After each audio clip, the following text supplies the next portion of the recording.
আসসালামু আলাইকুম। শিরোনামে আমন্ত্রণ জানাচ্ছে আমি খুরশেদা কাকলি। বাংলাদেশকে রাজনৈতিকভাবে চাপে রাখতেই ট্রান্সশিপমেন্ট সুবিধা প্রত্যাহার করেছে ভারত, এমন মন্তব্য করে বিশেষজ্ঞরা বলছেন এই পদক্ষেপ বিশ্ব বাণিজ্য সংস্থা ডব্লিউটিওর নীতিমালার সঙ্গে অসামঞ্জস্যপূর্ণ। ব্যবসায়ীরা বলছেন ভারত সরকারের হটকারী সিদ্ধান্তে নেপাল ও ভুটানে রপ্তানির ক্ষেত্রে তেমন প্রভাব ফেলবে না, তবে বাণিজ্যের সুষ্ঠু প্রবাহ বজায় রাখতে উভয় পক্ষকে আরও বেশি উদার হওয়ার তাগিদ বিশ্লেষকদের। মেজবা হাসানের রিপোর্ট। দেশের করিডর ব্যবহার করে প্রতিবেশী দেশ ভারতকে নানামুখী ট্রানজিট সুবিধা দেওয়ার পর ২০২০ সালে ভারত থেকে ট্রান্সশিপমেন্ট সুবিধা নেয় বাংলাদেশ। ভারতের বিভিন্ন বন্দর ব্যবহার করে পণ্য নেপাল, ভুটান, মিয়ানমার সহ বিশ্বের বিভিন্ন দেশে কম সময়ে স্বল্প ব্যয়ের মধ্যে রপ্তানি করার সুযোগ পায় বাংলাদেশ। সম্প্রতি কোনো রকম আলোচনা ছাড়াই এই ট্রান্সশিপমেন্ট সুবিধা প্রত্যাহার করে ভারত সরকার। বলা হয় নেপাল, ভুটান ছাড়া করিডর ব্যবহার করে তৃতীয় কোনো রাষ্ট্রে রপ্তানি করতে পারবে না বাংলাদেশ। এমনকি বাংলাদেশি রপ্তানি পণ্য বোঝাই 4টি ট্রাক ফেরত পাঠায় প্রতিবেশী রাষ্ট্র।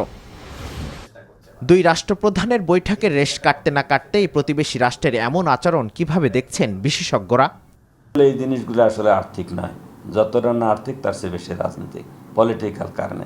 ভারত বাংলাদেশের একটা বড় প্রতিবেশী দেশ, তাদের সাথে সম্পর্ক রেখে আমাদের লাভ যা হয় আর্থিকভাবে তার চেয়ে লস হয় অনেক বেশি। ডব্লিউটিও, ওয়ার্ল্ড ট্রেড অর্গানাইজেশনের এটা শর্ত, এটা দিতেই হবে। বাংলাদেশের যেহেতু স্থল বেষ্টিত কমপ্লিটলি নয়, সুতরাং বাংলাদেশের জন্য যতটা না বাধ্যবাধকতা দিতে, নেপাল, ভুটানের জন্য তারা দিতেই পারে। এটা আমাদের কূটনৈতিক দিক থেকে একটা সীমাবদ্ধতা। আমাদের পুরো সম্মান যেন হানি না হয় এবং একই সঙ্গে যে সুযোগ সুবিধাটা আছে সেটা যেন আপাতত অন্তত 6 মাস বহাল থাকে। এমন পরিস্থিতিতে বিকল্প পথ তৈরিতে বেশি মনোযোগ দেওয়ার তাগিদ বিশ্লেষকদের। বাংলাদেশের ভিতরে সুবিধাগুলো বাড়াতে হবে, বিশেষ করে যে থার্ড টার্মিনাল, যেটা হযরত শাহজালাল আন্তর্জাতিক বিমানবন্দর, সেটা কত দ্রুত আমরা চালু করতে পারি এবং সেখানে এই কার্গো ফ্যাসিলিটিগুলো বাড়াতে পারি কিনা, সেখানে সিন্ডিকেটগুলোকে বন্ধ করতে পারি কিনা। এইটা আমাদের জন্য একটা সুযোগ হবে। ভারতের সাথে আমরা যে ট্রান্সশিপমেন্ট বা করিডোরের যে চুক্তিগুলো আমরা করেছি সেটা অসম চুক্তি, প্রত্যেকটাই ভারতের পক্ষে। এখন আমরা ওই চুক্তির ব্যাপারে যদি কোনো সিদ্ধান্ত নিতে চাই তাহলে আমরা ব্লেমড হব না। তবে ট্রান্সশিপমেন্ট বাতিল করায় বাণিজ্যে তেমন প্রভাব ফেলবে না বলে জানান ব্যবসায়ীরা। বলছেন এর ফলে বাইরের বাজার তৈরি হবে। আমরা নেপাল, ভুটানের ক্ষেত্রে যেহেতু আমরা ল্যান্ড পোর্ট ইউজ করে থাকি, আমাদের ক্ষেত্রে কোনো ইম্প্যাক্ট এটা হবে না। আমাদের রপ্তানির জন্য অবশ্যই নতুন নতুন বাজার খোঁজা দরকার। এক্ষেত্রে আসিয়ান আমাদের জন্য one of the great potential market. আমি আমাদের সরকারকে আপনাদের মাধ্যমে রিকোয়েস্ট করব যত দ্রুত সম্ভব আসিয়ানের সাথে যেন একটা ফ্রি ট্রেড এগ্রিমেন্ট অথবা কোনো না কোনো চুক্তির মাধ্যমে যেন করা হয়।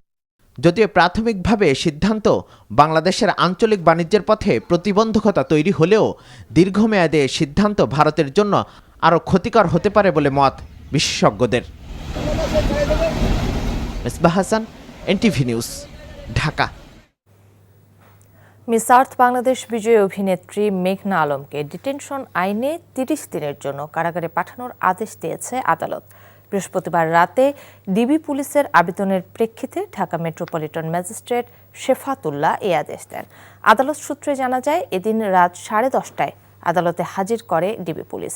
পরবর্তীতে তাকে কাশিমপুর কারাগারে পাঠানো হয়। এর আগে গত বুধবার সন্ধ্যায় ফেসবুকে মেঘনা আলমের লাইভ চলার মধ্যেই বাসার দরজা ভেঙে পুলিশ পরিচয়ে বাসার ভেতরে প্রবেশের পর গ্রেফতার করা হয় তাকে। ডিটেনশন আইনে সরকার কোনো ব্যক্তিকে আদালতের আনুষ্ঠানিক বিচার ছাড়াই নির্দিষ্ট সময়ের জন্য আটক বা বন্দী করতে পারে। এই ধরনের আইন সাধারণত জননিরাপত্তা, রাষ্ট্রের নিরাপত্তা ও আইন শৃঙ্খলা রক্ষার স্বার্থে প্রয়োগ করা হয়।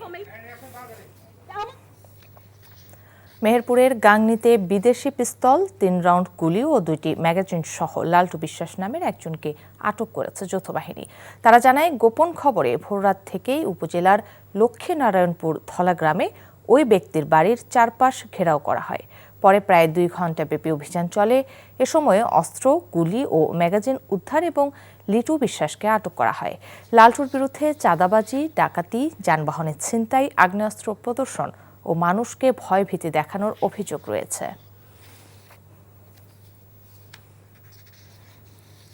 গাজায় ইসরায়েলি বাহিনীর বর্বরোচিত হামলা ও গণহত্যার প্রতিবাদে খুলনায় বিক্ষোভ সমাবেশে এসে হৃদরোগে আক্রান্ত হয়ে মারা গেছেন ডুমুরিয়া উপজেলার ইউপি চেয়ারম্যান ও ইউনিয়ন বিএনপির সভাপতি শেখ দিদারুল ইসলাম দিদার। বিএনপি নেতারা জানান, গতকাল বিকেলে নগরীর শিববাড়ি মোড়ে জেলা ও মহানগর বিএনপির বিক্ষোভ সমাবেশ অনুষ্ঠিত হয়। এতে অংশ নেন খোরনিয়া ইউপি চেয়ারম্যান ও বিএনপি নেতা দিদার। সমাবেশ চলাকালে হঠাৎ অসুস্থ বোধ করলে তাকে দ্রুত স্থানীয় একটি বেসরকারি মেডিকেল কলেজ হাসপাতালে নেওয়া হয়। সেখানে চিকিৎসাধীন অবস্থায় তার মৃত্যু হয়। খবর শুনে মহানগর ও বিএনপির নেতারা হাসপাতালে উপস্থিত হন। শিরোনাম এইটুকুই। এই খবরের ভিডিও সহ আপডেট জানতে ভিজিট করুন NTV অনলাইন www.ntvbd.com। এছাড়াও এনটিভির জনপ্রিয় সব অনুষ্ঠান ও খবরের আপডেট জানতে ভিজিট করুন আমাদের ইউটিউব ও ভেরিফাইড ফেসবুক পেজ। 12টায় মধ্যাহ্নের খবর দেখার আমন্ত্রণ রইল। ধন্যবাদ সবাইকে।